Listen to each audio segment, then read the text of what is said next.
Once you find your dream home, we need to make sure you get to move into it.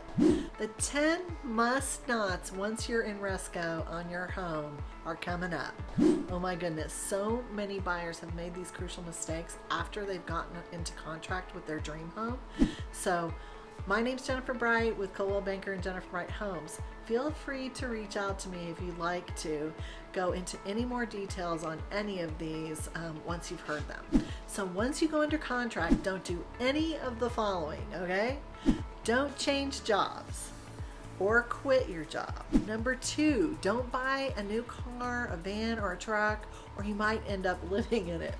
Number 3, don't use any charged cards or let your accounts fall behind. Number 4, don't spend any money you have set aside for closing. Number 5, don't omit any debt or liabilities from your loan account. Number 6, don't buy any furniture even if the payment is deferred until after closing. Number 7, don't allow any additional inquiries on your credit except for insurance purposes. And number 8, don't make any large deposits or take out any large deposits without first checking with your lender or your agent.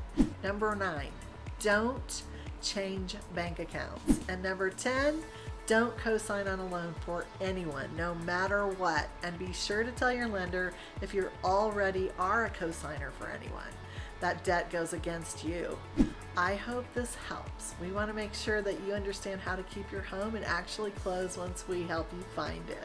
So give me a call and I'll be sure to give you more information about how we can stay safe and assure we can close on your dream home once you've gotten your offer accepted.